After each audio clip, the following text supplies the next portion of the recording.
Welcome to Learn with Lili. Today we are starting with your Long Man New Images, a comprehensive course in English for Class 4 student, Chapter 1. The name of the chapter is The River Bank. The World Around Us. Word focus. Bank. It is a noun that refers to a land alongside a river, canal, or lake. Cross-connect. A bank is a safe institution to keep money at.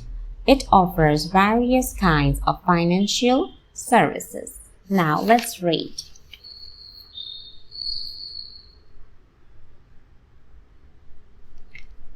Let us read a story about animals that live on the banks of a river and the friendship that develops between them. The mole had been working very hard all the morning, cleaning his little home, till he had dust in his throat and eyes and splashes of whitewash all over his black fur.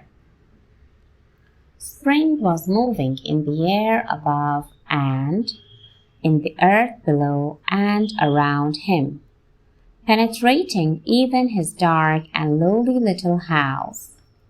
It was small wonder, then, that he suddenly flung down his brush on the floor, said, "No more cleaning," and made for the steep little tunnel which took him to the surface of the land. So he scraped and scratched and scrabbled till at last, with a pop, his snout came out into the sunlight.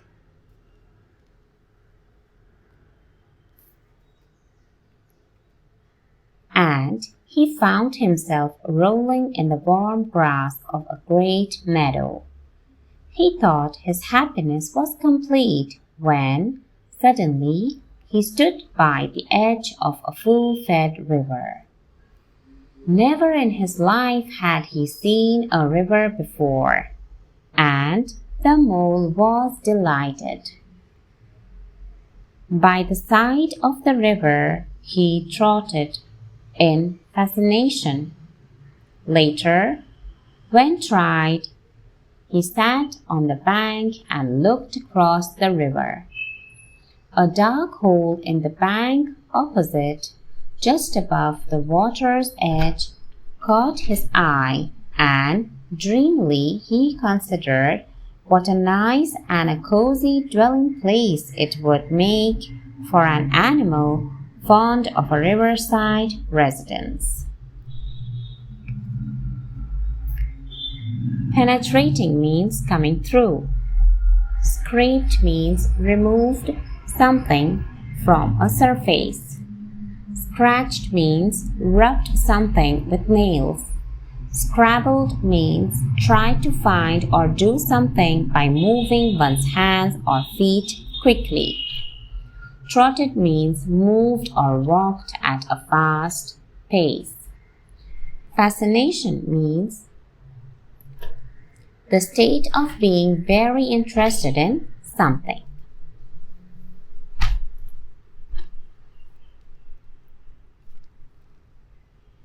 As he gazed, something bright and small seemed to twinkle down in the heart of the hole, like a tiny star. A brown little face with whiskers, small neat ears, and thick silky hair. It was the water rat. "Hullo, mole," said the water rat. "Would you like to come over?" The rat then lightly stepped into a little boat and rowed smartly across. Then he held up his forepaw as the mole stepped gingerly down and found himself actually seated in the stern of a real boat. "Do you know," said the mole, as the rat shoved off, "I've never been in a boat before in my life." "What?" cried the rat, open-mouthed. "Believe me, my young friend, there is nothing. absolute nothing, half so much worth doing as simply messing about in boats. Simply messing. Look here.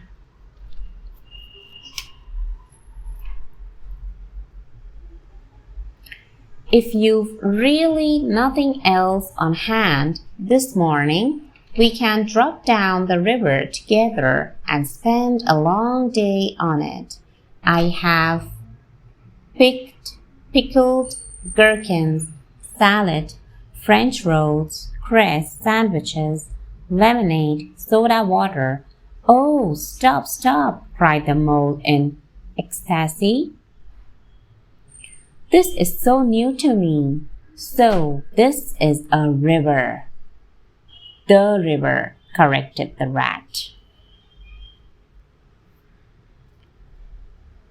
By it and with it and on it and in it, it's brother and sister to me and food and drink.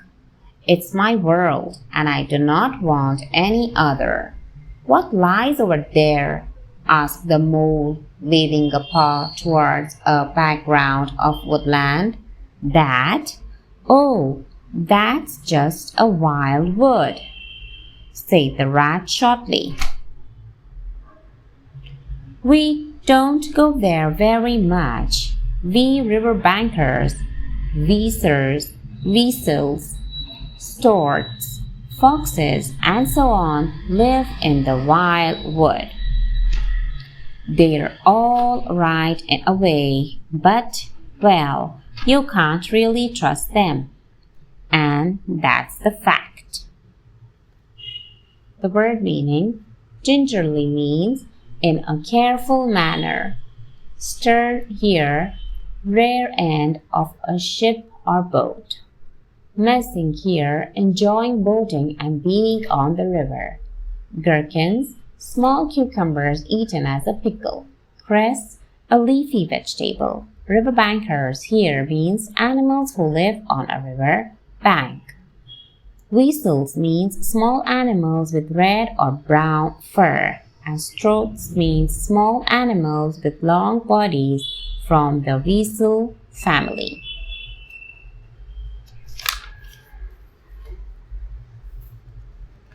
And beyond the wild wood again? Asked the mole.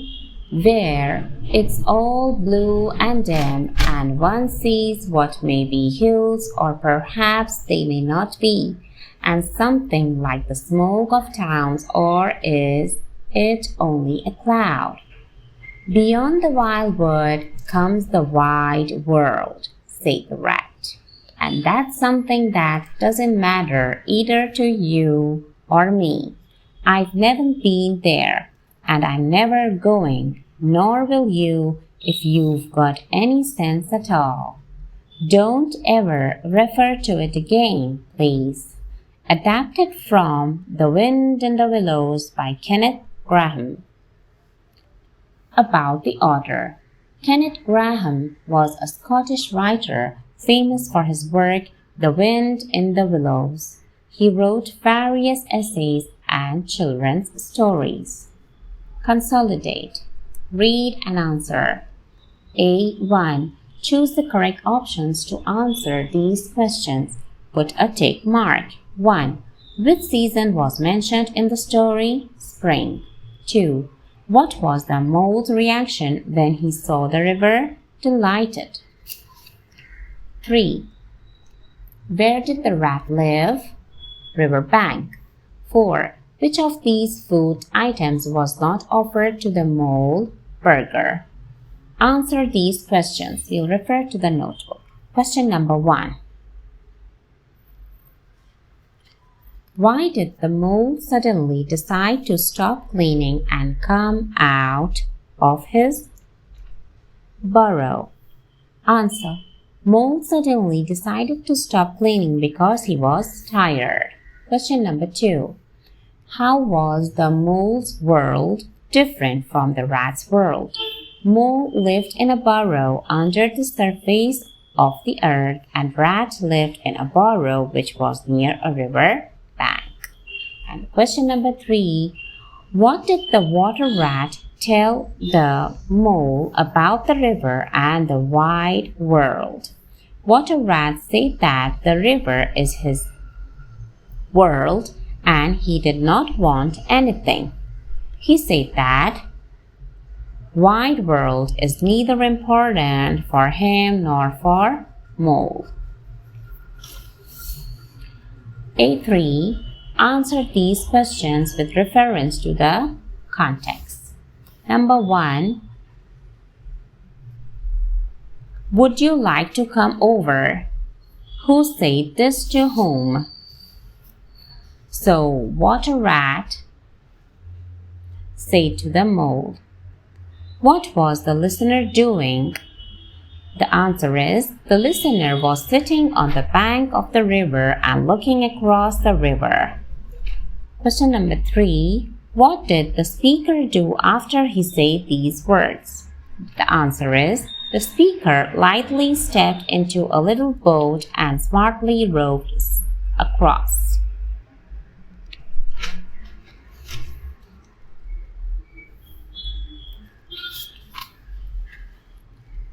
And the next one, who said to whom, what lies over there? The mole said this to the water rat.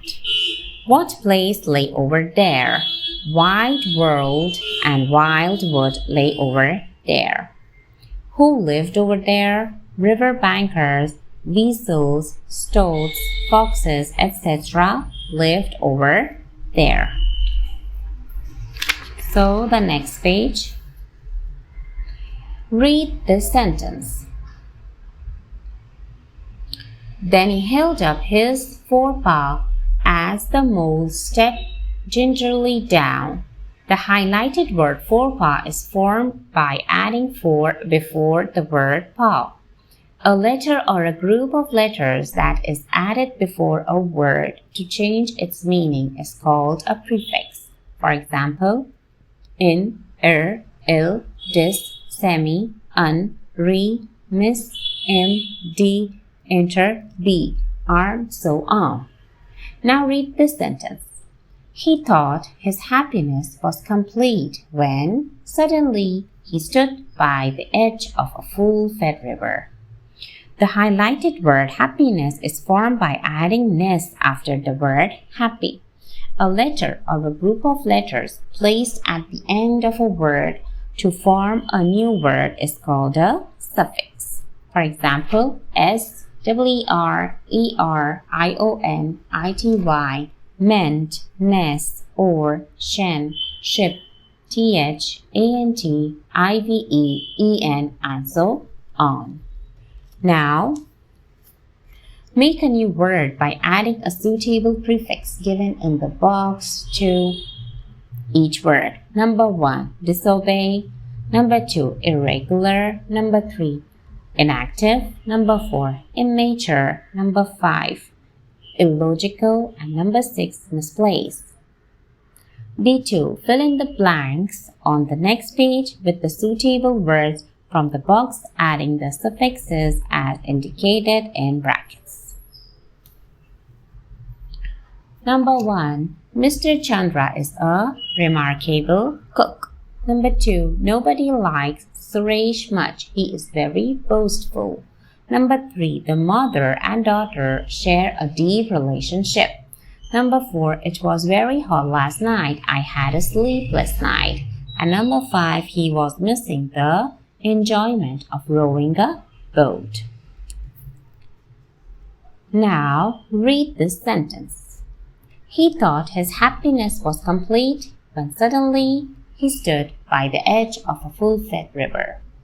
The highlighted noun in the above sentence can be experienced but cannot be seen or touched. Such nouns are called abstract nouns. They describe an emotion, a quality, a concept, or an idea. Now, read these sentences carefully and underline the abstract nouns. 1. People lost faith in the new king. Faith. Number 2. They appreciated his success. Success. Number 3. Honesty is the best policy. Honesty. Number 4. We must always speak the truth. truth is the abstract noun. And the last one, Parminder has a lot of curiosity. Curiosity is the abstract noun. Now fill in the blanks with the suitable abstract noun. Number 1. Cruelty to animals is punishable. Number 2. The encyclopedia is a storehouse of knowledge. Number 3. She spoke with confidence in front of the gathering. And number 4. The color white is a symbol of peace. And number 5. She tried to control her anger. And the last one is success comes with hard work. The next page, extend. Right away. A story is a description of a real or imaginary scenarios through words in a series of events. A story has these elements: a beginning, a middle, and an end, characters to build the story, a place where the story takes place, and a problem or a situation along with a solutions. Now complete this story using the group of words from the box. It is a very easy story, and you all know it.